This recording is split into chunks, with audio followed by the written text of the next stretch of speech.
Just a little bit of guidance on the word problems for G4 7th grade math. G4 is all about radius, diameter, circumference, and area of circles. Things you want to look for in any word problem is what measurement is given, and how do you know if that number is the radius or the diameter or the circumference or the area. You always want to look for, what do I need to know? If it's something like area or circumference, what's the formula I'm going to use?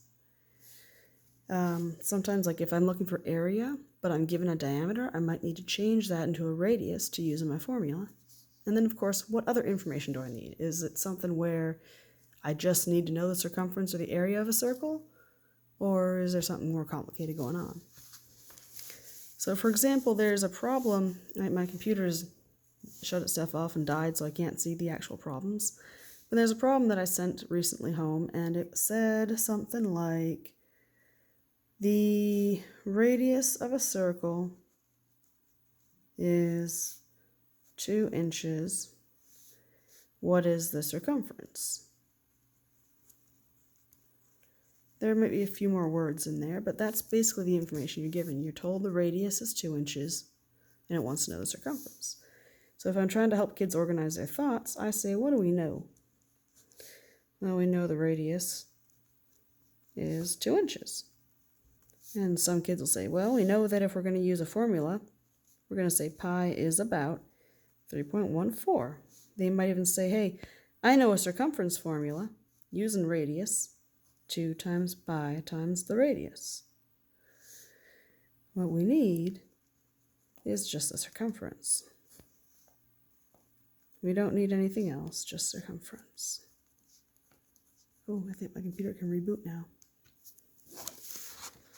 All right, so if I know the radius is 2 inches, and pi is about 3.14, and circumference is 2 times pi times r, I can do some work. Here's my work. I'm going to use my formula. If these are just set next to each other, there's no plus or minus, it implies I'm going to multiply them. So I have 2 times pi. Pi we're going to use 3.14. No matter what, we're going to use 3.14 unless the problem tells us otherwise.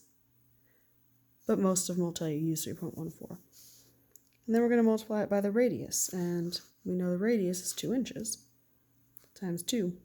And I'm going to write inches next to it just to keep track of my units.